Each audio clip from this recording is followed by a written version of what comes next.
explanation of who God is, of how we are to live our life, the whole dilemma of evil in this world combined with tremendous goodness, and to listen to some people, I won't name names, but to listen to some people use the moral argument to object to animals being hurt in this life. I wonder who he's talking about. He's not going to name names. There's someone. Are you talking about Phil or Alex? Because both of them brought this up, but Phil was the one driving this argument to begin with. What the hell? And to prey upon people's emotional appreciation of animal life, and then to try and use a moral argument that therefore there is no God. That is absolutely ludicrous. Dude, that's not at all what happened. Phil pointed out not only that this problem happens in the sciences, like you can study it, you can see it in the ground outside of the Bible. But then when you get into the Bible, God has his hands dirty. And Jesus himself does things to pigs that kills these innocent pigs, right? Letting demons go in and kills these innocent pigs. That's the point Phil was bringing up. You're getting extremely worked up here, Cliff. It's pretty wild.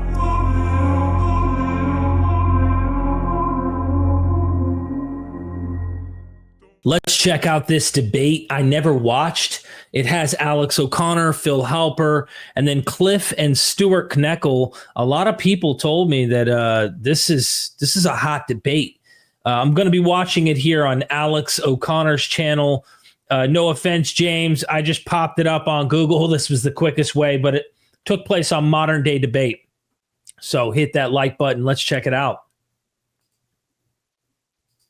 Thanks, James, Phil, and Alex. Great to be here with you guys. The biblical God, the reason...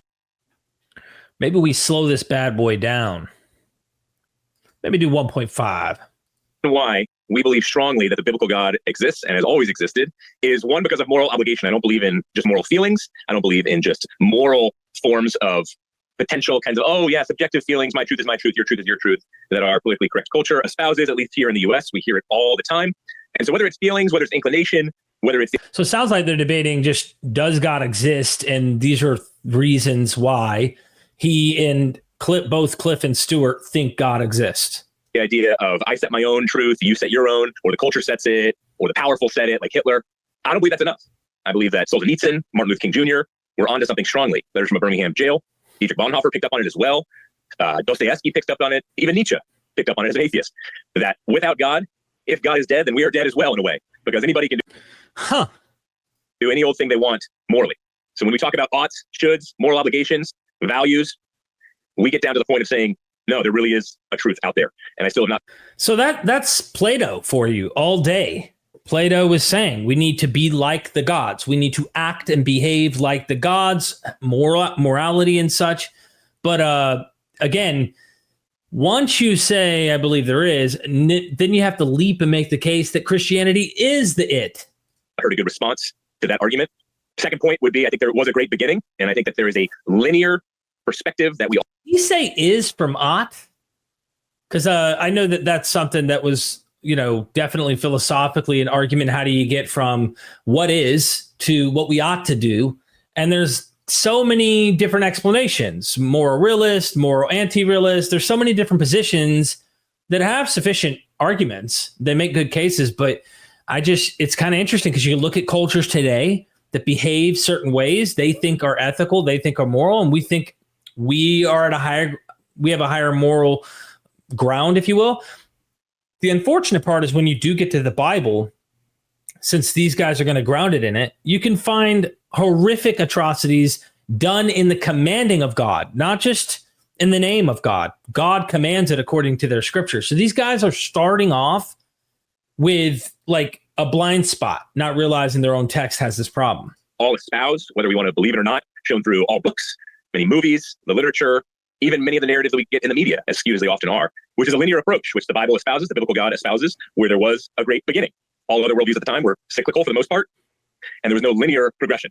But in the beginning, the Bible starts off right in Genesis with that important form of language. It's kind of funny how so many people who are believers, I was one of them, is so caught up with this in the beginning, because it's counterintuitive to imagine there might just be an everlasting, all eternity, for all we know, multiverse. There's several explanations that can make sense of this stuff, but it's like the abiogenesis thing. And once we figure that out with the life on Mars, right? My last video, if life originated on Mars and there's no reason to posit God created that life, that planet is barren, fossils that show life would have originated in a riverbank that's dried up, like then life on Earth would have originated. So if we could show that God wasn't there to make that natural processes could do it, again, why can't natural processes be what originates the cosmos in some way beyond our comprehension nonetheless? But it's funny how they operate this way. And it's intuitive to imagine a beginning. You had a beginning. Do you remember before you were born? No, I don't either. And I don't think we're going to remember after we're dead. The people alive will remember, and we want to keep our memory alive in them. But in the beginning, everyone has a beginning, everyone has a middle, everyone has an end. That's life. So anyone at any period who could have put pen to parchment could have easily had come up with this idea. So it was a great beginning. We understand starting in the 1920s. We obviously about 1915, you had Einstein with the fudge factor trying to say, no, the universe is infinite. But again, the biblical God, unlike Zeus, unlike any of the other gods at the time, and post after the biblical God as well, it was a cyclical type of deterministic, almost Hindu form of God. And you need God, you must have God, and ultimately I land on Plato didn't have this kind of cyclical, particularly with God. As far as I'm concerned, my memory seems to be that Plato doesn't have this idea. And of course, Christians are adopting the same philosophy. But I know that the Persians also had an eschatology with 1,000 years, and there was an end that was supposed to take place, apocalyptic. The beauty of God. That's why a big part of the reason why I believe in him. I think we all want grace. We all want forgiveness. We all want to push for things like human rights. Look at the social movements in this day and age. We all want a form of justice for all. Yeah, but this is a intuitive moral compass you see in all sorts of cultures. And not all cultures share the same exact compass markers, but there is a sense of morality that we all carry, right? They'll just say, well, God made all mankind, and that's why. I'm counseling those who've gone through spousal abuse, who've gone through the death of a loved one from ODing because of a bad drug dealer who laced the drugs. I get to see it. He gets to see it all the time. Our experience tells us that this is an unjust world, and everything pulls us to the scales of justice. And we need a judgment day in order for justice to truly win. And we want eternity. Eternity is set in the hearts of man and woman. So there's a lot there. Yeah, the world's not a fair place. There's a lot of crazy, chaotic stuff. And that would be what we're looking at. A natural world where live and let live, or really survival of the fittest. And a lot of times lives are trying to overcome the others. And you'll see this, right? He brought up drug dealers. I have a drug past.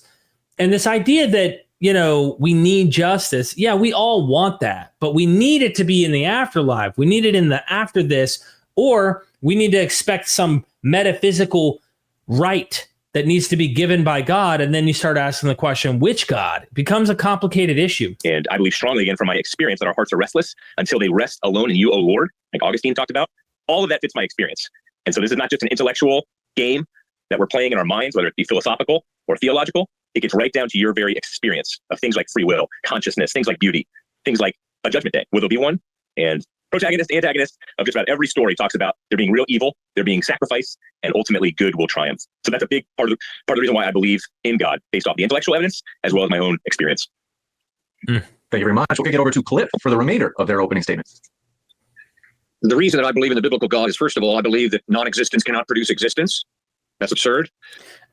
I've heard this a lot from a lot of people who are Christians, and they take stuff like what Lawrence Krauss has said, like everything from nothing stuff, and they think everything from nothing means literally nothing, and not understanding that this theoretical physicist and others are not saying absolutely nothing created everything. It's kind of a straw man thing.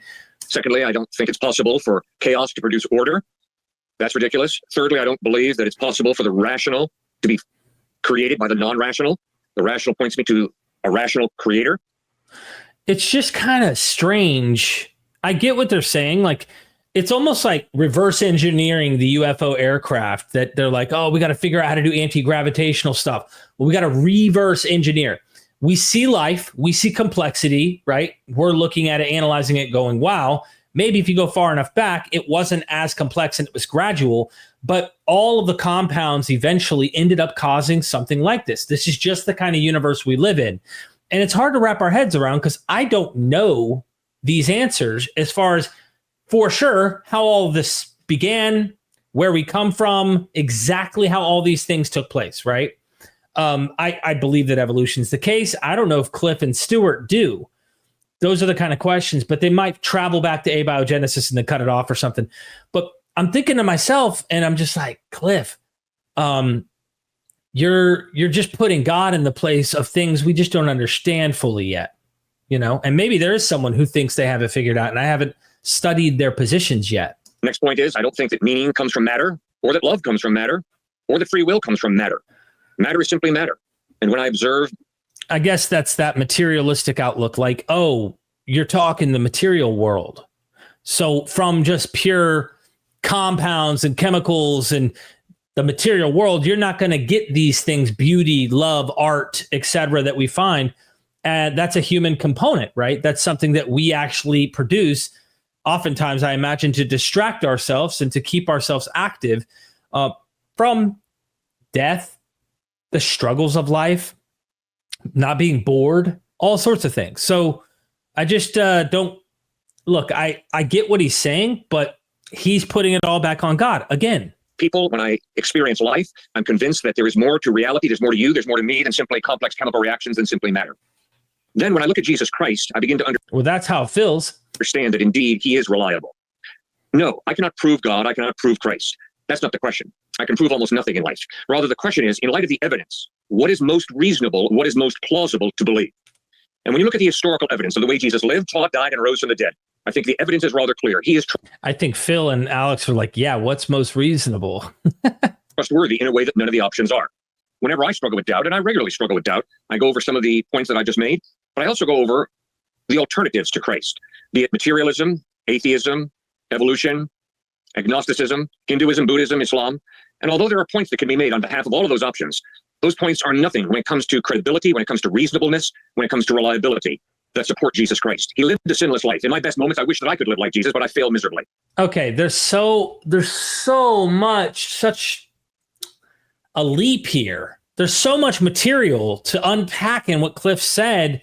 We're never going to get anywhere. So I'm not going to waste my time going too far into what Cliffe just said, but it's the same problem. Like if I ask a Muslim, hey man, have you actually taken the time to investigate, let's just say Christianity is something you might actually want to believe? They're approaching it not with like true open, I'm interested in potentially, believing like they already do with Christianity. They want to believe this. They don't have that same desire toward those particular systems. It's easy when you're indoctrinated in a position to find dismissive evidence of other positions. And it's just natural to do that. He taught amazing teachings. Robert Coles, professor emeritus at Harvard, pointed out that all the teachings on ethics over the past 2,000 years are simply footnotes to the Sermon on the Mount. He not only lived an amazing life, not only taught an amazing life, but he died an incredible death. At the moment of his most excruciating pain, instead of cursing his enemies the way I would have, he prayed, Father, forgive them, for they know not what they do. But fourthly, and most importantly, not only did he teach amazing teachings, not only did he live an amazing life, not only did he die an amazing death, forgiving his enemies who nailed him to the cross, but fourthly, and most importantly, the historical evidence is 3 days after he died, he rose from the dead. Is that historical evidence? Like, you have these texts. If you want to count that as historical evidence and not mythic or even possible other explanations that try to take this as if something really did happen, the body really did go missing or whatever, why not take the other accounts of other gods who died and rose or ascend to heaven, or eyewitnesses claim they saw them on roads telling them, hey, some great commissions and stuff like that after they were dead and long gone, they appeared to people who are close to them and stuff like that. Why not do that? Why not accept those accounts and say the historical data supports that these guys did too? They love to throw around the word history. These are historical accounts that support it. You really are just assuming something about this material, not taking the time to really consider, what are we reading? Are these really just historical memoirs that tell us what happened? Of course not. And of course, you've seen MythVision enough to know that we've unraveled that. So due to that evidence, I am convinced that Jesus Christ is reliable in a way that none of the options are. Now, there are two good reasons that I know of to reject the biblical God. The first one is my pride. My pride dictates that nobody is going. Now let's my pride. I like Cliff's psychological game here. He's talking to Alex and Phil right now, if you know what I mean. Your pride, you guys that we're debating against, that's why you're not believing in my Christian worldview. And this is like that emotional stuff I was concerned about. If I ever spoke to Michael Brown, Christian apologist, I feel like he'd tug at the heartstrings and try to get, the soft, make you feel guilt by trying to make you feel ashamed and like, it's true. I have people who do that kind of stuff, but this pride angle, it's like, nah, it couldn't be. You guys are intellectually being honest and humble about the data that you have to swallow a pill of reality that isn't, unicorns and rainbows and in outer space or in some celestial other realm where the streets are paved with gold and diamonds cover the sea and you name it. This is a tougher pill to swallow. What if the pride of your belief system that you hold to so strongly is keeping you from seeing the other side? Cliff? To tell me how to live my life. And I have a deep resentment towards anybody or anyone who wants to tell me how to live my life. But I've got to get over that pride, and I've got to be willing to face reality. And if reality is that God really exists, it would be wise for me to listen to God and not to be... Hold on. You're already assuming you are listening to God. So you can't be talking about yourself. You're clearly using this as a rhetorical tool toward your opponents. Such a knee-jerk reaction that in my arrogance and pride, I cannot obey him. I must be king. I must be God of my life. And it's that pride that I understand because I struggle with it, that I'm afraid is the primary reason that people are atheists or agnostic. And it's the primary reason that I, as a follower of Christ, struggle with doubt. I struggle with obedience to Christ because I think I have a better way. So it's a psychoanalyzing kind of thing, right? The other side clearly just has pride. And then, of course, there's a problem of evil. And so my atheist friends say, yeah, that's really why I can't accept the biblical God, because the problem of evil. Friends, if there is no God, there is no problem of evil. There's no problem of good. There just is. Everything just is. And it's all relative. It's all subjective. And to talk about an axiomatic morality is not acceptable for me. Because it's essentially moral relativism. It depends who you trust to define what's axiomatic in morality. You trust the Bible. You claim it's from God. It's built from several law codes that go from all sorts of places. Hammurabi's code. There's probably Egyptian law codes. I mean, look, they're absorbing the culture and legal codes from all sorts of places and then just saying Yahweh told us. I mean, come on, dude. You're choosing your foundation. Muslims do this all the time too. We have it. We have the Quran. Of course, we have the correct laws, and you don't have morality if you don't accept these things. But they can't use these same kind of arguments on each other, because when you're an atheist, when you're a skeptic, you don't have that God told me what I'm supposed to do. And this gets back to that problem Christopher Hitchens said the other day when we reviewed the video, that if you're not doing this of your own, Big Brother's having to tell you what to do, you need someone to tell you. You need these written laws in order to know and to be able to navigate the world on what you should and shouldn't do.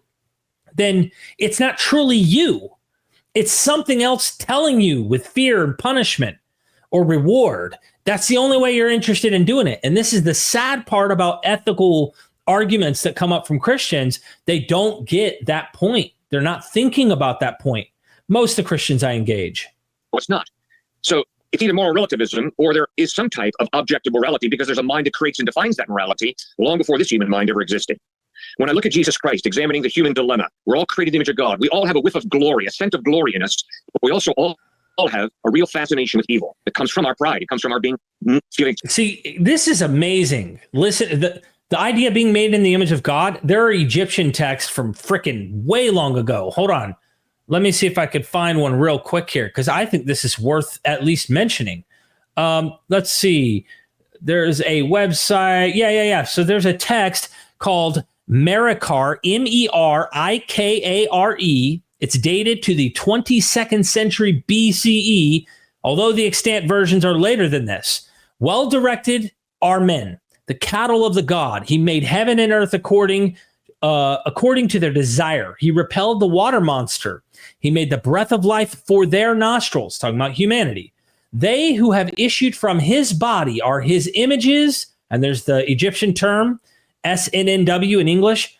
He arises in heaven according to their desire. He made for them plants, animals, fowl, and fish to feed them. Lines 131 to 33, page 99, from a translation by John A. Wilson. They're made in the image of God. The point says, They have issued from his body are his images. And he's talking about humanity, which he made them from his body. Like, it's just amazing. And of course, you can go to Mesopotamian stuff. Oftentimes is pointing toward kings in the image of the gods or priest. That's another thing they always miss out.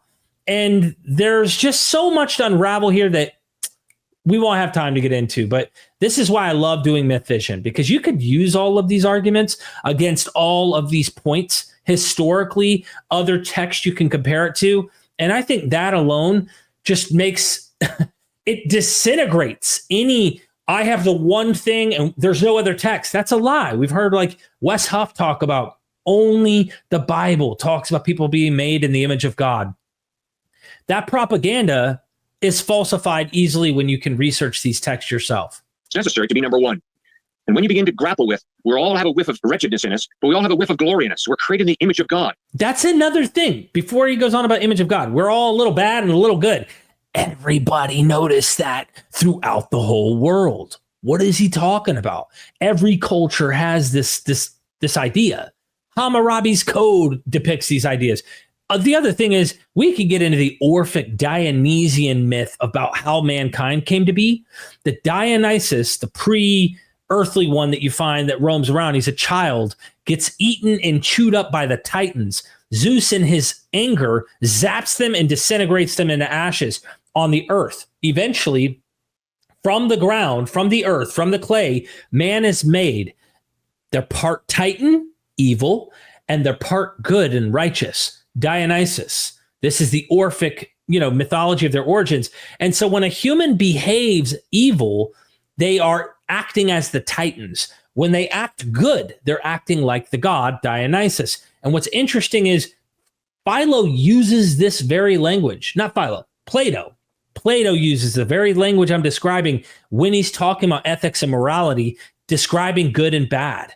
And these guys don't realize Christianity literally just hook, line, and sinker adopted the philosophical rule book, so to speak, the playbook that was already in the air by the first century. And if there was a Jesus, he adopted it as well. So all thanks to Greek poets and Greek, philosophers, the non-Jews, non-Israelites, they're the ones who provided it for you, but you love to call them pagan, wicked, performing abominations and immoral and all that kind of stuff. You know why? Because other elite educated authors from the Romans and Greeks did the same. So you're just borrowing the propaganda when that's not the truth. Many were very moral, upstanding people who had philosophies that they followed. Christians were just, later, Johnny come lately. The image of God is crucial. It's one of the most important ideas that the Bible communicates, that we all have intrinsic innate value and dignity because we all are created to reflect the character, the goodness, the justice, the integrity, the compassion, the forgiveness, the love of the God who's been eternally existent and was very real and very personal today. Okay, real quick comment on that. My understanding, and I could be incorrect here, but reading Stavrakopoulou, Francesca Stavrakopoulou, and other ancient Near Eastern academics, Hebrew Bible scholars, the image of God simply means they look like and they may carry characteristics of that person that they're image bearing. So you literally only have to go a couple chapters later, right? And you'll see in a genealogy list from Adam that I believe it's Seth is made in the image of Adam. Same term, image. Does that mean the characteristic only? No, it's they're made to look like that father, that genealogical person. So this like image of God means something like, oh, I'm a good person and I have intrinsic good in me. There may be something to it, but primarily, or at least it was interpreted this way over time, primarily that context of image of God clearly is something that is talk about how you look. Whose image is this on the coin? It doesn't mean how you act. It's like, what's it look like? It looks like the Caesar, right? Jesus says that. Well, that's a problem. When you get into the laws a little later, you find that a slave gets gored, right? And you only have to pay them less. So I guess some images of God are worth less money according to God's own law. It's problematic. So that is why I follow Jesus Christ, not because I can prove him, but because he is the most reasonable, the most plausible option that we have before us as thinking human beings. I don't know. I think agnosticism is better, Cliff. You could at least go to that. You want to be open and sympathetic and have a God of your own understanding? Go for it, dude. Go for it. So I'd like to thank Stuart, Cliff, James, and Alex for this event. And I'll start with an argument I published in the International Journal for Philosophy of Religion called the Expanded Problem. I got to slow Phil down just a smidge here. Let's see. 1.25, ladies and gentlemen. Of animal suffering. Now, we all know the standard problem of suffering. If God is all powerful, he could prevent suffering. If he's all good, he should want to. So why is there suffering? Now, one traditional answer from Christians is that suffering came into the world because of human sin. And indeed, that's what Cliff frequently appeals to. However, science has discovered that animals have been suffering for hundreds of millions of years before humans ever existed, which strongly undermines this key Christian argument. Science has also revealed that the very engine of our creation involves mass extinctions and the brutality of evolution. Why would God choose these violent processes to get to us?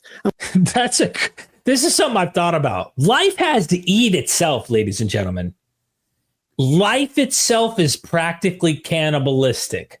Unless you're looking at plants, and maybe there are many plants I imagine that do need to eat. You know, I've seen like, what's that plant called? The Venus flytrap. It eats bugs and stuff. But like most plants can live off of photosynthesis, it seems. So, you know, water, photosynthesis, correct environment, you know, conditions. But like they can absorb sun, and it doesn't seem like they need death to thrive. Whereas animals such as ourselves and all mammals and reptiles and such need to eat. And that, what are we going to eat? Other life forms. Even us, those who choose the vegan path, we're looking for plants, right? We're trying to find a harm reduction path in order to reduce ethically and morally what's going on with animals that we think are also experiencing pain and have consciousness. Why does he command and commit cruelty to animals? In Deuteronomy, God orders those of a town who advocate worshipping a different god to be put to the sword, but not just the people, but also their animals. The same for the Amalekites. God orders their destruction, including their animals. Cliff, look at Cliff's face. Cliff's like, oh, this guy, man, he's got so much pride. He doesn't want to believe. I'm just kidding. God drowned almost all the animals in the world, including puppies and kittens, because of human sin. In the 10 plagues, as well as killing all the firstborn Egyptian domestic animals, he turns the Nile into blood and all the fish drown.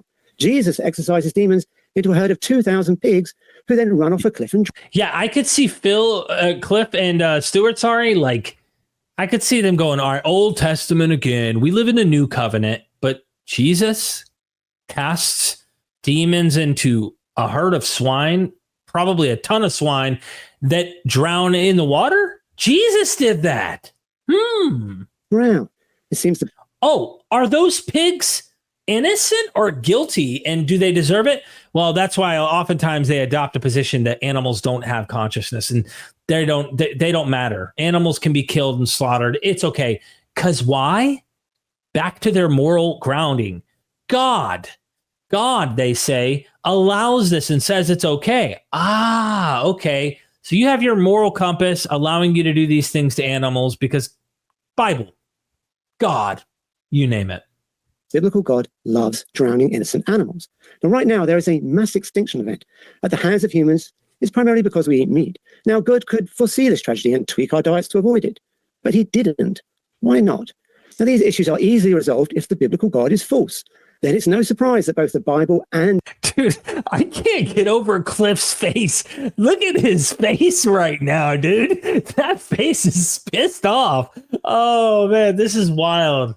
Nature are so cruel to animals. Now, theists sometimes reply to this by running the moral argument, but this depends on trusting our moral intuitions. And if we can do that, then we should reject the cruel biblical God. And if we can't, then the moral argument fails. Either way, God fails. Now, the cosmology of the Bible is another clue to God's fictitious nature. It describes the sky as having a solid dome called the firmament. And we have good reasons to think the authors believe this. The Hebrew word rakah used implies it, surrounding cultures believed it, and the Bible describes it as holding up the waters above and being firm as a mirror of cast metal. Talmudic rabbis debated how thick it was, and Christian thinkers from Augustine to Martin Luther all agreed it was solid. So Alex is smirking. I'm wondering what's on his mind. Cliff is anxious. He's not digging it. Stewart's chill. He's chill. But I'll say this. Phil's already nailed God drowning people, drowning animals. First of all, the Bible paints it as if the people are bad, but why the animals then? He's pointing out these flaws. Now he's getting into like biblical stuff that you would imagine God would tell by divine revelation, inform his special people, specifically, this information. And instead, what do we see? No, they have the same cosmology as everyone around them. That's a red flag. But if we know there is no firmament, Genesis also describes primordial waters, plants and grasses existing before stars were created. Yet science tells us the stars came first. And of course, humans are described as being made through special creation rather than evolution. If the biblical God is a human invention, then all these mistakes are unsurprising. But if he's real... That's true. I mean, what if there aren't any God? I'm just saying. Or what if it's a different God? Cliffe and Stuart, what if it's just a different God? Why get so many things wrong and make the same mistakes as surrounding cultures? If Genesis were right, maybe Christian distrust of science wouldn't be so high today.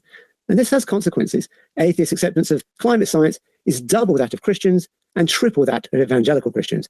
This could be Christianity's most horrific legacy, turning many people away from science and thus contributing to a climate catastrophe. God could have easily avoided this by guiding the text to have less errors, but he didn't. Yet again, a fact well explained if he doesn't exist. Now, Stu argued, for the beginning of the universe, and that was evidence for God, but we don't have compelling evidence that the universe began to exist. As I describe in my upcoming... See, this is what I was saying. And here, I'm just talking and reading with scholars, right? I knew this was going to come up. I'm glad at least this came up. At the Battle of the Big Bang for the University of Chicago Press, the Big Bang was thought to be the beginning of time, but this is no longer so. So Stu's just out of date on science here.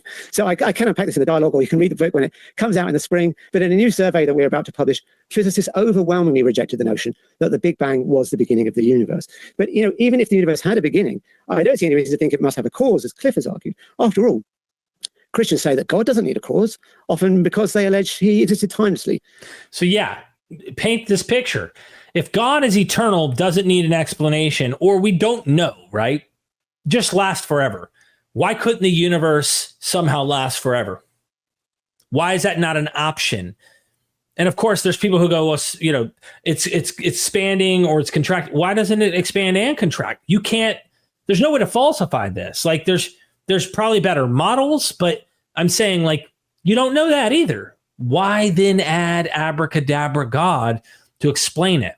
I think it's more research, more studying we need to do, and understanding how life would arise, and really, I would say the evolution of something like consciousness, to understand how life has adapted through survival, reproduction, food, and such to come to where we are. And we, of course, are a heightened form of evolution. We're a heightened life form of evolution.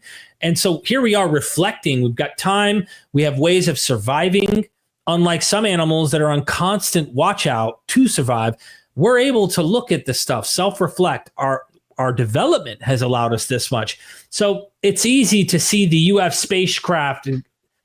spacecraft and go, oh my gosh, this is brilliant. Now we need to reverse engineer it. That's what we're at right now. We're looking at our bodies. We're checking things out going, whoa, this is complex. But in the grand scheme of things, is it really that unordinary? How vast the galaxies, the universe, everything that's out there, there's got to be more like this that has happened on other planets. Do you have to posit God on all of them? Do you have to put God into the picture? What if we one day discover, actually, hey, Mars, we find out that they had life on Mars. Like I said, that's going to change the game, I think, on how life got on Mars, right? Oh, Yahweh did that too. I mean, that's what they're going to do. I can already see it. And then entered into time. So he has no beginning and thus requires no cause. But why can't the universe do the same? For example, the Hartle-Hawking model or holographic cosmology imply an initial time and state. And we have good reasons to take these ideas seriously, unlike Genesis, which we know is wrong. Now, another argument Stuart has used is the fine-tuning of the constant of nature. He said that the chances of life-emitting values are incomprehensible. Well, that's right. And that's why fine-tuning fails. These are probabilities that we don't know. To run that argument, you need to assume the constants could be different from what they are. Yeah, what other examples do we have? It's an interesting argument. It's like the fish in the fish tank telling us how perfect and without the particulars of that fish tank, there wouldn't be a fish tank. But do you have the examples of the other examples where there's not that kind of cosmos? We don't have another one. So it's easy to go, man, if it wasn't like this, it wouldn't be like this. Okay, How do you know? You don't have the other examples to be able to pair it up with and to check that with. There's no evidence for that. We have to assume that without God, the constants would be selected randomly and only once. We've got no evidence for that either. We have to assume God would select life-emitting constants. But since he can make life in any conceivable universe, then our universe looks even less likely with God than without. Stuart also said that the multiverse, which undermines fine-tuning, does not have a shred of evidence for it. I disagree. Inflationary cosmology seems to predict it. Weinberg predicted dark energy using it. Arguably, a Darwinian model did the same. So in surveys, both philosophers and physicists overwhelmingly reject the fine-tuning argument. There's so much here. Look, I'm sympathetic to Phil, and I once was sympathetic to the guys on the right, Cliffe and Stuart, because I was a believer. But I'm sympathetic to Phil because what they're arguing for is not a position necessarily of you must believe this, you need to believe in a God or anything. They're just using the best data we have based on the science to say, look, this is what it looks like. He's not saying there couldn't be anything out there or that there may not be something. I've talked to Phil many times. That's why I'm like, I like this because, look, we don't have all the answers, clearly. But when we don't have the answers, all the answers, Cliffe and Stuart will fill in God because my heart told me so, a book told me so, and I've helped drug addicts get clean, or, you know, the list goes on and on. To sum up, arguments for God like fine-tuning, the moral argument, the cosmological argument, they don't work. But arguments against God, like the expanded problem of animal suffering, like the clear errors of the Bible, do work. So we should reject the biblical God. Thanks. Thank you very much. We'll shuffle it over to Alex for this remaining 7 minutes. All right, Alex. Alex, I demand that you impress me here, my friend, and I'm sure you will. Oh, I think it's on you. Let me just... Oh, you didn't impress me. What the heck, Alex? Come on. I'm kidding. Here we go. Got it. There you go. Does the biblical God exist? My knee-jerk response is, I hope so. It does, of course, promise eternal life and concrete moral purpose. Unfortunately, my investigations thus far have run decidedly cold. Why is that? Well, tonight we are... So that's funny. He hopes so. Because I don't want this party to end. I want this to keep going. I really wish there was some magic and outer space has, you know, a place we go and we're all going to be with our loved ones and have a good eternal bliss. No more pain and suffering. And somehow it's great, right? Not to straw man it and pretend like, oh, it'll be boring. You got to bow down in front of God. No. I'm talking, when it's over, I wouldn't mind the party keep going, you know? And I think Alex and I might share that. Discussing the existence of the biblical God. I'm tempted to dismiss the motion out of hand on the grounds of a principle from formal logic known as ex falso quodlibet, from the false anything, a principle which states that from a contradiction, anything follows. The Bible is contradictory on a number of grounds. Not only does it present two characters, Jesus and Yahweh, as far apart in temperament as possible to imagine, only for Christians to expect us to believe that they are in fact one character, God, perfectly united in essence and desire, but it also does so in a series of books which contain too many textual contradictions to even scratch the surface of in our allotted time. The Gospels are a mine of contradictions, recording decades after the events in Greek, the behaviors and sayings of the Aramaic-speaking Jesus, who is said to fulfill Hebrew prophecies which sometimes, such as in the case of Matthew chapter 2, verse 23, he shall be called a Nazarene. Cliff's like, come on, Alex, you're hurting my spirit. Man, your pride. Not even exist in the Old Testament. So I have some questions for Cliffe and Stuart this evening. And it's good to see you both again. I so much enjoyed our conversation. I'm glad to do this in the context of now a debate. Here are my questions. What day did Jesus die? The Synoptic Gospels say that he died on the Passover. John's Gospel said he died the day before. What time was Jesus crucified? Mark's Gospel has it at 9 a.m. In John, Jesus is still stood before Pilate at noon. Did Jesus carry his cross the whole way, or did Simon of Cyrene help him out? Depends which Gospel you read. Cliffe mentioned that when Jesus was crucified, there were two thieves either side of him, one of whom condemns Jesus and the other of whom jumps to his defense. A very moving story. Of course, that's what happens in the Gospel of Luke. And in the Gospels of Mark and the Gospel of Matthew, both of the thieves next to Jesus mock him on the cross. So which is it? John doesn't mention it at all. But did both of the thieves mock him, or does one come to his defense? Again, it depends which Gospel you read. Did the temple curtain rip before Jesus died, as in Luke, or after, as in Mark? I love these contradictions. It just makes you realize, like, damn, this didn't actually happen as described. At least question that. If you want to say there's some history here, go for it. Don't die on the hill, because then you got to choose which one's closer to what actually happened, period. It's just a good way to get you to at least let the bubble of fundamentalism pop and be willing to navigate through this material going, one of these is not right. Actually, technically 3 out of the 4 are probably mistaken in some of these areas. And so I imagine this might be helpful for those who are open-minded. But for someone like Cliffe and Stuart, I don't know. We'll see what they say. And Matthew. What does Jesus say when he dies?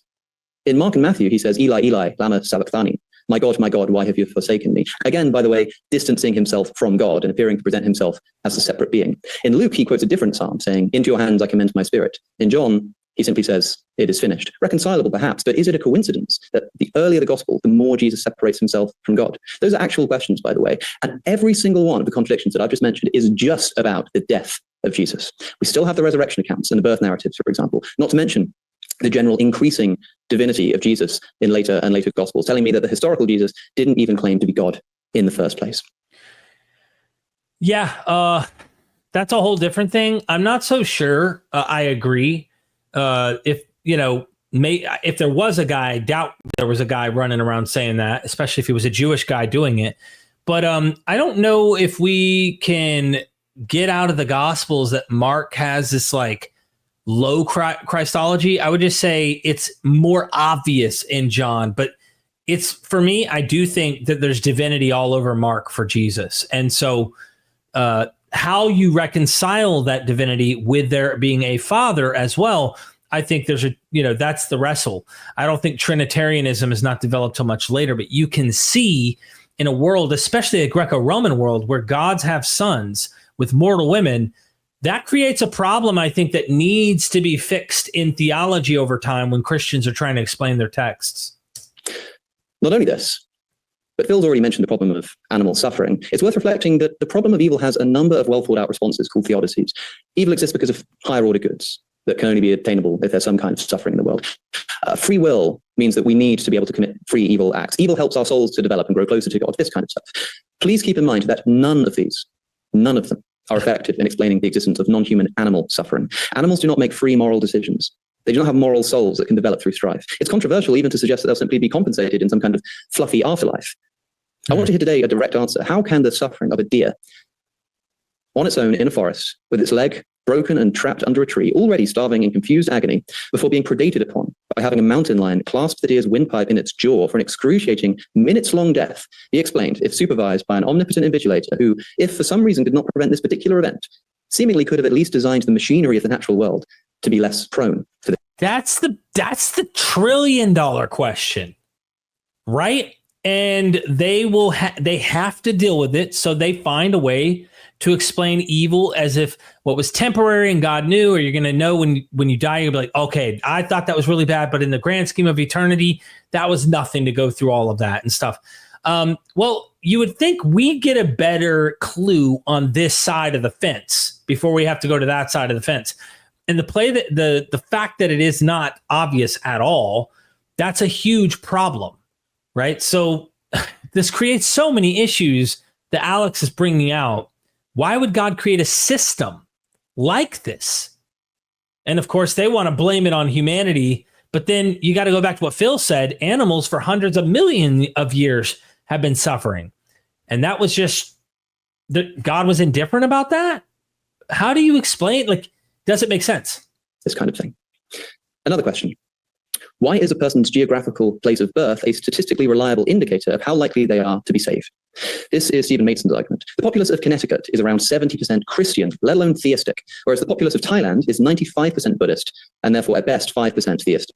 When I was a Christian, I did not care for this argument. It didn't even nothing. Didn't even hit me. I didn't feel a damn thing.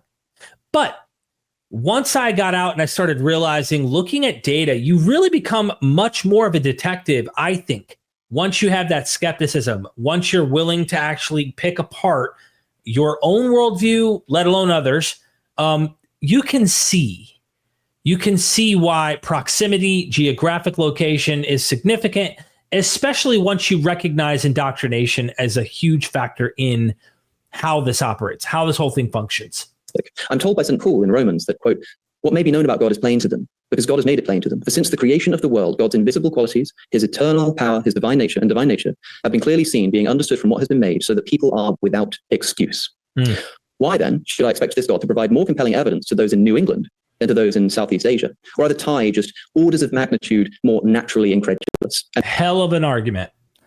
That if it's universal, everybody knows, why is God only giving his divine revelation more obvious to people in England, Europe, whatever the country might be, versus those who don't believe in your God? They're Buddhist or whatever, and they just don't see that as their belief system. They're not prone to go, oh, look, Jesus. They're not doing it. If so, why? How lucky Cliffe and Stuart must feel to reside in a stronghold of the one true religion, given just how much variance there is out in the world. Again, why is a person's geographical place of birth a reliable statistical indicator of how likely they are to be saved? On our hypothesis of atheism, religion is a product not of divine revelation, but of evolved local mythologies and customs, married to political influence and military conquest. Religious beliefs, varying by region and culture in a statistically and historically predictable manner, whilst a trouble for the propositions theology, is not only consistent with our worldview, but expected on it. Yeah, makes sense. The same is true of animal suffering. What would we expect to see if the world was being supervised by benevolence itself? And what do we find? Yeah, if an all-loving God is actually supervising or actively over, however you want to describe the mechanics, why do things look the way they do? People suffer the way they do. Animals suffer the way they do. Environments are dealing with the things the way they are, from hurricanes, tornadoes, wildfires, floods, you name it. Odd, which is why Calvinists allow good and evil. God does both. And they just go, screw it. It's bad. Well, God wanted it, and that's just the way it is. Who are you, oh man, to answer back to God? Cliffe and Stuart don't have that blunt. They're trying to be much more gentle and soft and loving about their God, but this is a massive problem for their God, period. Natural selection is the mechanism of animal development, which does not just involve, but relies upon death and destruction to the extent that 99.9% of the species, let alone the individual creatures that have ever existed on this planet, have been brutally wiped from existence in some of the most painful ways imaginable. Survival of the fittest is the same thing as death and anguish and suffering of the unfit. I think this is at least unexpected. If we assume naturalism, however, the world is just an amoral arena of accidentally existing organisms fighting in a blind struggle for survival in a world of limited resources. Again, we do not just explain the reality of the world, we also come to expect it. So, an unreliable source pointing to a fragmented God who, despite being the essence of benevolence, designs and consistently oversees systems of untold suffering and sometimes commands its infliction directly himself. The very moral intuition that Cliffe and Stuart are relying on. God, there's so much here Alex is saying. I'm just wanting to nod with him, just nod along. Yep. Good point. But I could even see Cliffe and Stuart trying to come back with some, way to deal with suffering, right? Oh, well, Christ suffered too, it's kind of part of the plan and it's part of what has to happen, but don't worry, all that'll go away. And our God has a solution. You don't, Alex, Phil, you guys don't have a permanent solution, but God does. And you know what I mean? Like I could see that kind of response. To make a case for God's existence. Well, you know that certain things are right or wrong. You know that's not just a matter of opinion. Are the very moral intuitions that we're invited to discard with when faced with basically anything that the God of the Old Testament does. Does the biblical God exist? I don't even know what biblical God we're talking about. Which one? Thank you very much. Yeah, which biblical God? We're not talking about the other gods. And I'm sure Alex is hinting at what scholars are pointing out. There's different Yahwehs. There's an evolution. The God is not the same. There's a great book by Jaco Gericke, and it's his PhD dissertation, so you can read it online. I'm sure it's free. It's long, but it philosophically debunks the existence of Yahweh using philosophy and, of course, ancient historical research based on his Hebrew Bible expertise. And he talks about the many Yahwehs in there, which also creates a problem for which one exists. There's different ones. All right, I'll start. First of all, Phil, I don't know where he's getting his philosophy of religion and his statistics, but just to keep him honest for a second, check out Nature magazine, a highly secular, atheistic journal magazine, I would call it, over here. And over 40% of Harvard med school professors and Harvard philosophers at large, teachers, say that there is a personal, biblical God. Over 40% are then agnostic and say that they are not sure. So the highest level of thinking, at least here in the US, Oxford and Cambridge could be higher, but I'm dubious. And they outright say, the majority say that there is a biblical God that exists. A very small percentage are atheists. They're atheists. Maybe that's largely because they're scared because so many people think that they're snobbish and they're arrogant, atheists that is. But I believe it's based off of evidence that all these Harvard professors at Harvard Med and undergrad have come to. So that's Nature magazine. That's not Christianity Today. That's no Christian magazine or type of literature. That's your literature, my friend. So that's where I would start. And secondly, why then is almost 70% of atheists white male?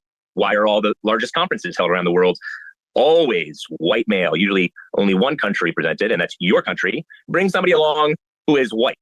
All the others are white as well. Usually one of a different ethnicity is represented. So talk about a construct. David Hume had incredible influence here when it came to the miraculous and denying miraculous. I think I want to let this guy's question, but damn, the question's going from one thing to another to this and that.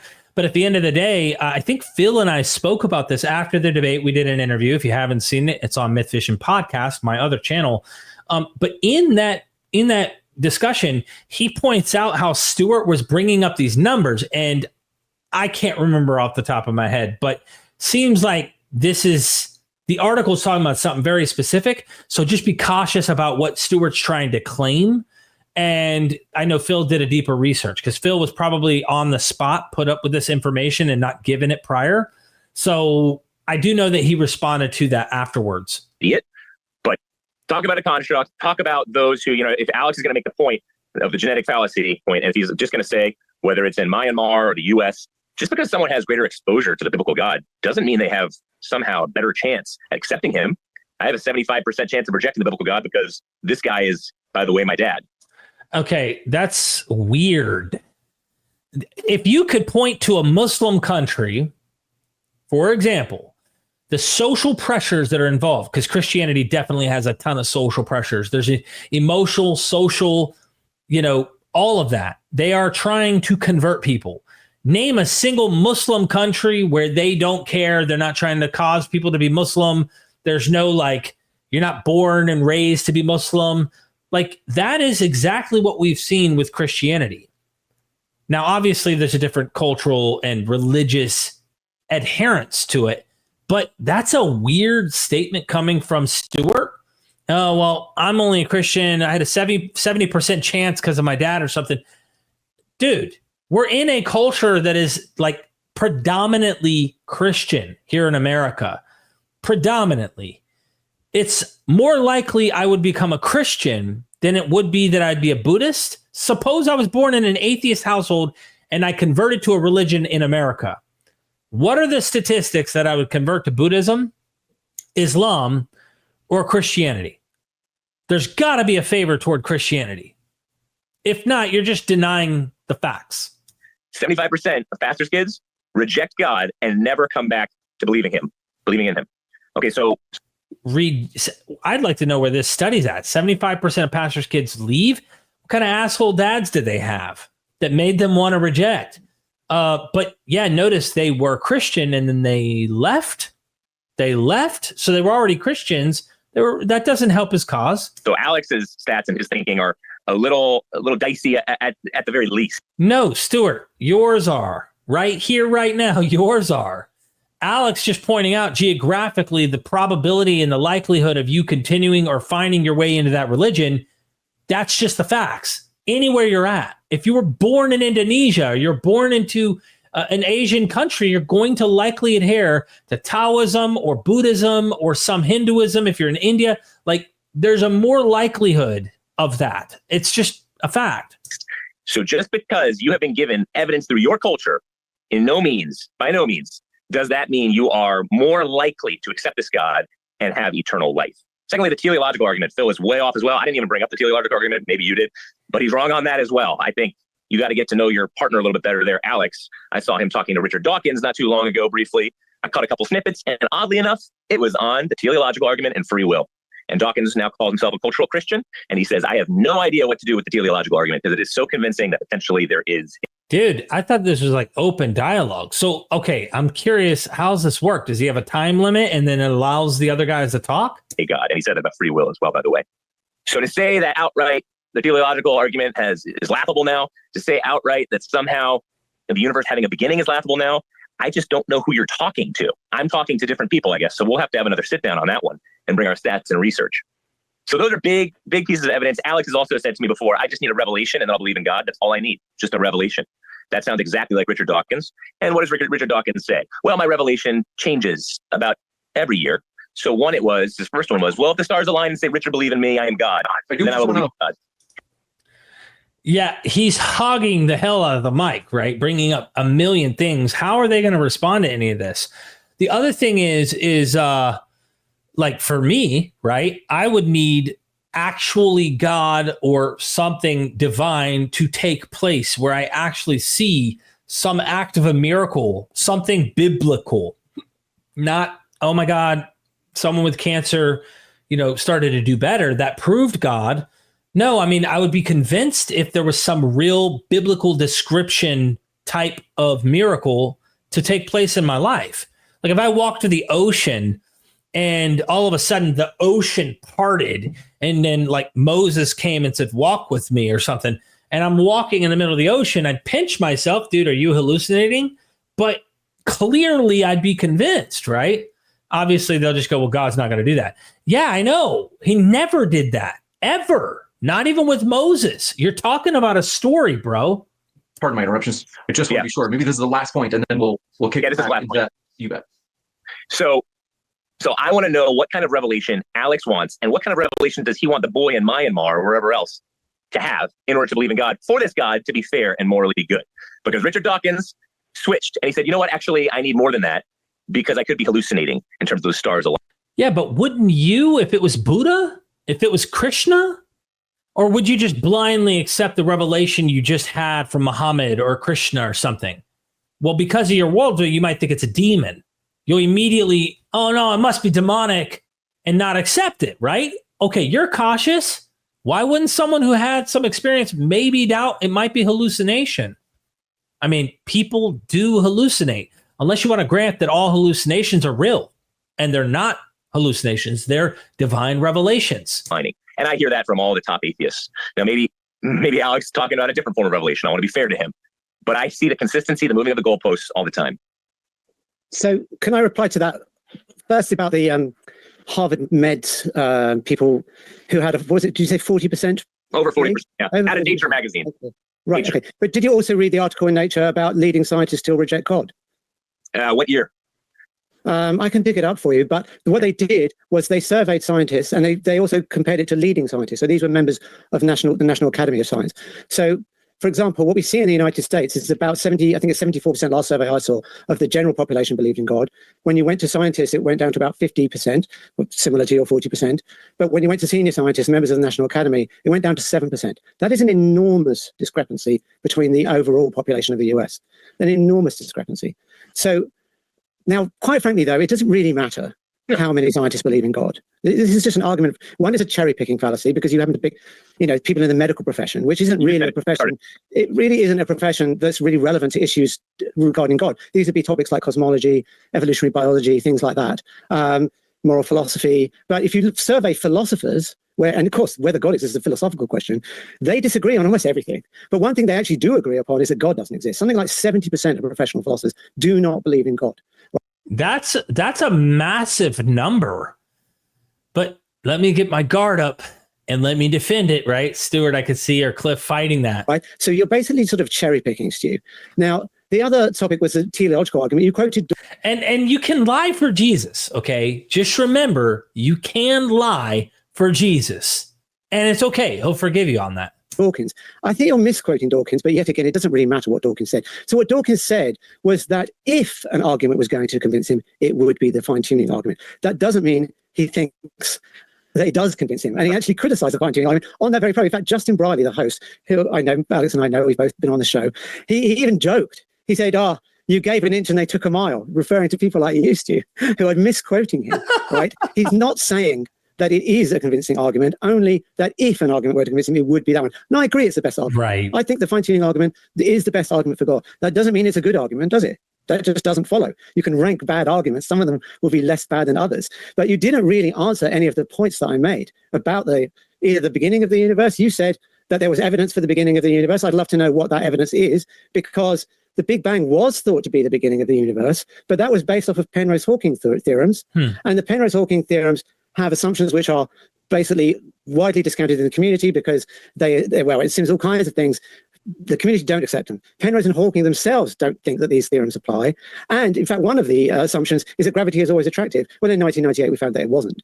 So basically, physicists have abandoned the idea of the Big Bang as the beginning of the universe. And actually, we have a survey coming out very shortly where that was one thing. We asked controversial topics in physics to physicists. And the thing that they agreed upon the most is that the Big Bang should not be considered as the beginning of the universe. So tell me what evidence you have to back up that claim Come that on, you made Stuart. that the Big Bang was the beginning of or there's evidence for a beginning of the universe. I don't see it. Do you want me to go, or am I talking? We're talking too much. Why don't we switch to you guys? Because I could get yeah. Hey, you want me to go? You can go, Dad. I'm going to let you go, Dad. Let's change the topic. I don't want to keep on. Phil got me. I mean, clearly Phil knows much more about the science than Stuart here. That was a really cool, like, let me politely make it obvious I don't have an answer to that. give 10 arguments right now on that. But Well, yeah, maybe I can respond to Yeah. Stuart. You did something which I like to call the genetic fallacy. Of course, it is fallacious to suggest that because you came to a belief through an unreliable method, that belief must be false. That's not quite what I'm saying. Because, of course, in the case of God and belief in God, we're told that there is a God who proactively wants people to come to know him and is in charge of the systems by which people engage with each other and learn about the world.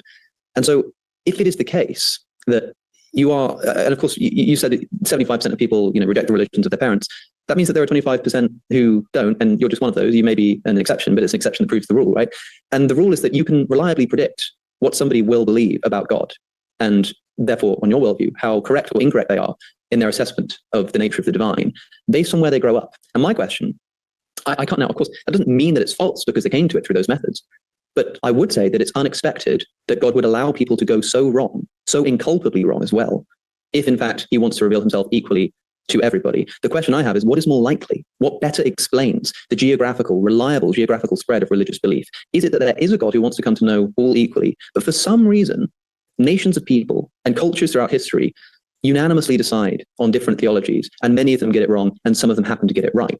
That's one explanation. Another explanation is that religion is a byproduct of local mythologies and political and military influence. I think it's at least better explained on that hypothesis. So I wanted to ask specifically. That makes sense. I mean, obviously, Stuart and then will disagree or say, no, God's actively trying to overturn that.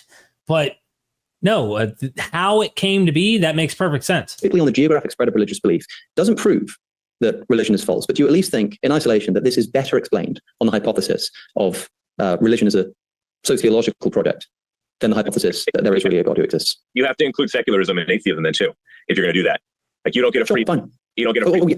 Absolutely. So you pointed out that most atheists are white men in Western European countries. Okay, but remember that on atheism, on the belief that atheism is the case, that is expected because we believe that religious beliefs are a product of your environment. That would include atheism. That would include secularism. It may be that the reason I'm an atheist is because of the country I was born in, but that does nothing to undermine atheism.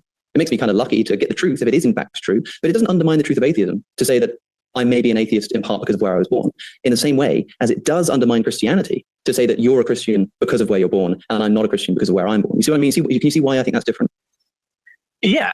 I don't know if he does, but maybe we'll hear him out in just a second. But this is an interesting point because Christianity has this kind of expectation that divine revelation and everyone knows, right, the truth. And especially Romans chapter 1, you could see all creation. He talks about these universal things. So how does Stuart and Cliffe explain that these cultures, which predate the Bible and postdate the Bible, and clearly still to this day people adhere to old ancient traditions, they believe those things are true. They believe those traditions are the correct observations of how they should live their lives, about the past, about the future, all of these things. And you could expect this out of atheism or a natural world, right? Secular thought.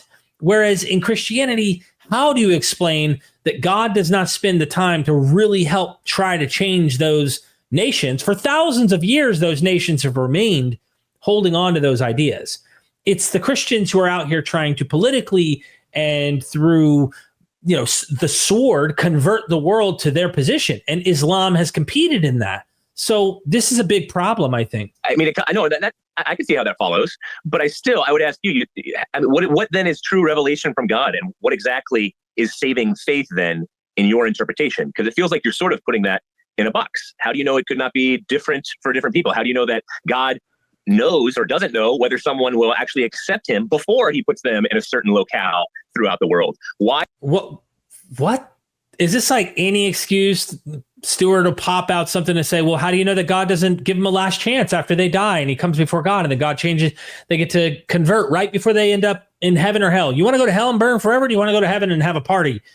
Teasing, of course, but like anything to keep my position factual and not see the criticism that Alex just brought has a really good scalpel here. Is the Christian faith the most malleable worldview, according to Black professor, whose religion is it? He wrote Laman Sana, one of the most respected philosophers at Yale, who passed away not too long ago. He said that the Christian faith, the average Christian is white female, and the Christian faith is not bound, it seems, by a social construct. And the genetic fallacy breaks down, he would say, largely because you see in Africa, 0 to 40%, you see the hub of Christianity move from places like Palestine over to places like Europe, then the US, now China, Africa, South Korea. I mean, atheism doesn't do that. So which is a social construct more likely? And I would say atheism.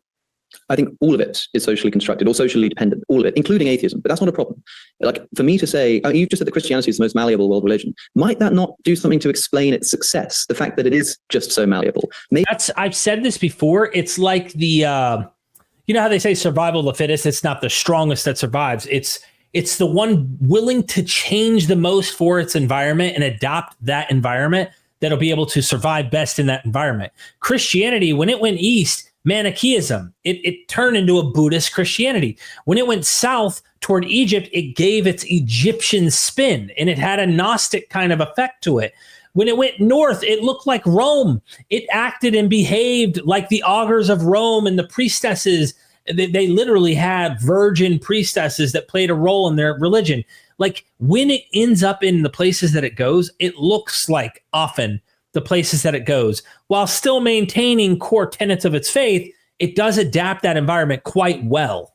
maybe that's why it's so easily spread, because Christianity can adapt and change into the societies that it enters, oftentimes through military conquest. If that's the case, if that is indeed the case, then like what is being undermined about my position here? I believe that religion is a sociological phenomenon that naturally evolves, and the ones which evolve better to the societies that they land in are more likely to survive. That's essentially what you're telling me. And that is completely in accordance with everything that an atheist believes. But as a Christian, you need to believe that this is being guided ultimately by God, by the Holy Spirit, by whatever. This is being guided and supervised.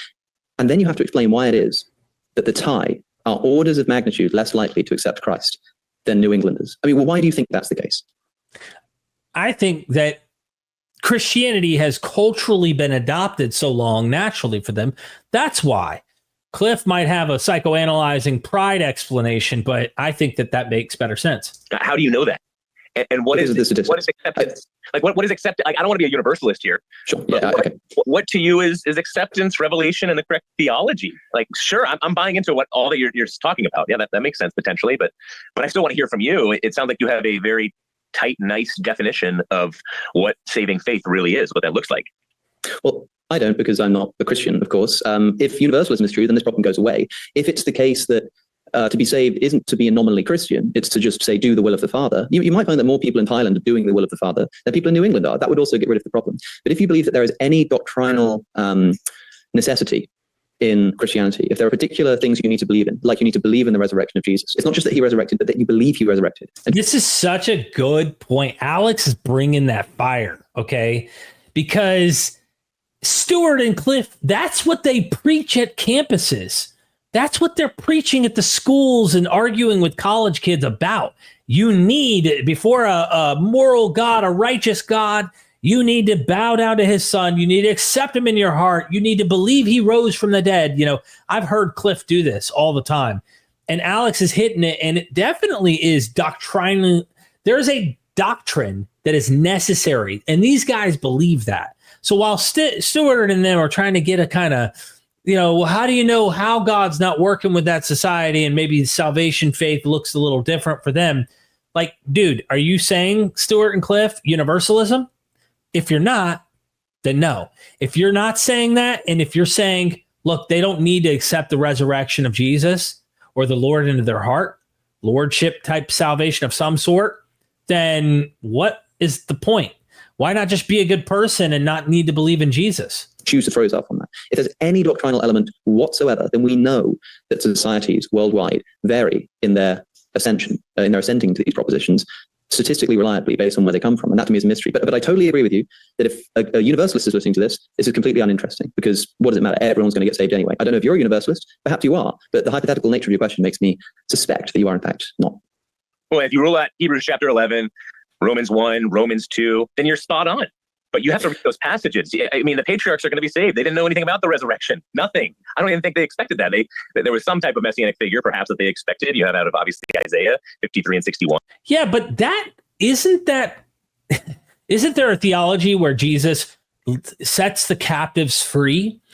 And supposedly within Christian theology, he preaches to those who are held in Abraham's bosom, or those who are waiting, like the Old Testament fathers and such, the saints. They then get preached to and taken out of the grips of Hades and hell, and are able to then be taken to heaven now that Jesus is going up there. There's also judgment, final judgment, according to a lot of Christians, hasn't happened. So they're in a holding place. If that's where you're going with it, then yeah, you might as well be kind of a partial universalist, because I don't think, I mean, if I ended up before God after I die, I damn sure am not going to deny God's existence. I'm in front of him. I'm dead and I'm in front of him. I'm going to accept what I'm experiencing and seeing and all of that. It's just an odd thing that Stuart's taken him down. And I don't know if he's doing this because he's caught, or if he's, it's hard for me to know why he's doing this, other than Alex painted him into a corner. But then in Romans 1 and 2, this boy in Myanmar who's never going to have the same type of exposure to the gospel as me, how do you know that he's not more like the patriarchs and his faith is not greater than mine, like you had said? So no, I wouldn't land on, hey, I have to have all the evidence correctly given to me from the Bible and from the Passion narrative. This is Apologetics 101, ladies and gentlemen. Anything you can to make sure somehow, even if we don't have it figured out, worked out, it still remains true, because I'm pointing to a book, Hebrews 11, Romans chapter 1. I got to make sense of this old doctrine that this guy named Paul said in a text. Therefore, I need it to be true, or it must be true. I have all this experience I had with Christianity in my heart and God, and I believe it. So therefore, I need to defend this thing at all costs.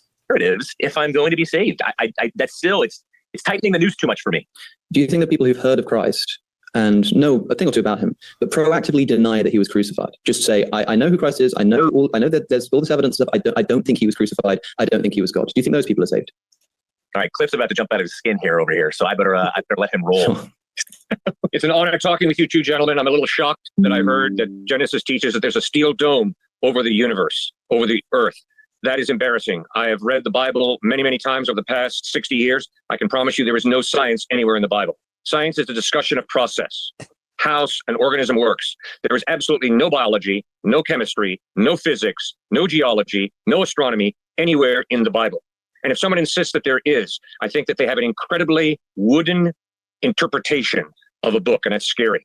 I think it's unfortunate that Cliff does not know what cosmology, the ancient Near East, and Bible's depiction, similar language from the other sources surrounding, are described and depicted much like the Old Testament's description of heaven, with that actual firmament. So Cliff is just pulling out of his ass right now. Secondly, there are problems in the New Testament. There are problems in the Old Testament textually. But I can promise you, it is totally plausible for two thieves nailed to crosses on either side of Christ to heap insults on him, and then for one of them to have a change of heart, a change of mind. There is absolutely no contradiction. There are different... Dude, he's pissed. Look at that face right there. I want to tell you, it's going to be okay. It's true no matter what. Perspectives, yes. There's a difference, especially when it comes to the dating of exactly when the Passover occurred. And that's because there's a difference between the interpretation of dating in Galilee versus that in Judea. What? I have never heard of this. There is a difference between dating in Galilee and dating in Judea. Hold on. That needs to be checked. Let me just chat GPT just for the hell of it and see if there's any scholars anywhere who've actually ever said such a thing. So is there a difference in dating Passover, because that's the problem, in dating Passover with Jesus' death between Galilee and Jerusalem. Jerusalem by critical scholars. Because I could see an apologist making up anything.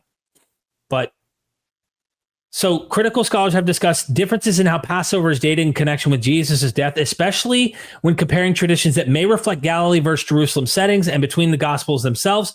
Let's see. Give me names of these academics. Let me see. Okay. Galilean versus Jerusalem reckoning. Some critical scholars suggest that this might reflect different calendars in use. Jerusalem temple authorities used one method of reckoning days, sunset to sunset, priestly calendar. Galilean Jews, Jesus' followers, came from Galilee, may have followed a slightly different system, possibly sunrise to sunrise, or even an older calendar. Some argue for an Essene sectarian variant like the Qumran solar calendar. Joachim Jeremias proposed that the Galileans dated Passover differently from the Judeans, which could explain the apparent contradiction. So then you have to assume that John is writing from a Galilean's perspective or through a Galilean. Like, is John a Galilean? Critical scholars don't think that. Most critical scholars I've talked to, right now, Hugo Mendez and people like Mark Goodacre, they would suggest he's likely Gentile. This guy's not a Jew. So is he a Gentile from Galilee using those calendars? Is he just reading some source or trying to dig up that? Because John's also using the synoptics. Like, he's working off of the synoptics. So why change that date? This is an odd thing. He says, Bart Ehrman, it says, and many modern critical scholars are skeptical of these harmonizations, arguing instead that the gospel writers are the ones adjusting chronology for theological reasons. John deliberately reshapes the date to cast Jesus as the Passover lamb. I agree. I think there's something more along those lines. What the heck? And it's a well-known fact that they disagreed. They had different interpretations. So to be all psyched out about different interpretations of exactly when the Passover occurred, I'm afraid is a type of hyper-skepticism that if you applied that to all of reality would lead you to be a very lonely, very isolated person. So I'm very unimpressed. I'm also very unimpressed because it's very easy to sit back and take pot shots at different people, a different philosophy, a different religion. But tonight, you put your head on your pillow, and I put my head on my pillow. And like it or not, you're going to have a worldview. I'm going to have a worldview. And Jesus Christ, I have said, is by far the most reasonable, credible, plausible explanation of who God is, of how we are to live our life, the whole dilemma of evil in this world, combined with tremendous goodness. And to listen to some people, I won't name names, but to listen to some people use the moral argument to object to animals being hurt in this life. I wonder who he's talking about. He's not going to name names, but there's someone. Are you talking about Phil or Alex? Because both of them brought this up, but Phil was the one driving this argument to begin with. What the hell? And to prey upon people's emotional appreciation of animal life, and then to try and use a moral argument that therefore there is no God. That is absolutely ludicrous. Dude, that's not at all what happened. Phil pointed out not only that this problem happens in the sciences, like you can study it, you can see it in the ground outside of the Bible. But then when you get into the Bible, God has his hands dirty. And Jesus himself does things to pigs that kills these innocent pigs, right? Letting demons go in and kills these innocent pigs. That's the point Phil was bringing up. You're getting extremely worked up here, Cliff. It's pretty wild. Because if there is no God, morality is relative. So what's wrong with animals dying? And obviously the Bible never... So he turns it around. Oh, if there is no God, there is no morality. What's wrong with animals dying? Says that animals suffer because of human sin. Never once does the Bible say that. Instead, we read that there was a rebellion against God, that the angel Lucifer led. There was also rebellion against God in Adam and Eve. So to come down once again so precisely on these points and act like the Bible says this and the Bible teaches that. Bro, he's losing his mind right now. This is next level. I begin to think, good gracious, what Bible have you been reading? What are your means of interpreting a text? And if you're going to be overly wooden it's just as ridiculous to say, well, when Jesus says, I am the vine, he's claiming to be a plant. You've got to allow an author and a speaker to use metaphor, simile, allegory. And these arguments are really hyper skepticism that's straining at a gnat and missing the whole point. And I think what is it that we quoted? Sorry, can I just analogy? Hey, listen, you know this is getting hot and heavy. Come for the next video. Ladies and gentlemen, I love you. Thank you so much for checking out this debate with me. I never watched it. I can tell you it's going to get worse from here based on Cliffe and Stuart. I mean, this is some golden material. Thank you, Alex. Thank you, James. And thank you, Phil, for making my night. I look forward to the next part. We're going to pick up where we left off. And again, go subscribe to the big channel. Subscribe to this one. Hit the like button. What are your thoughts so far about the debate? It's looking nasty right now. And we just started. So see you next time.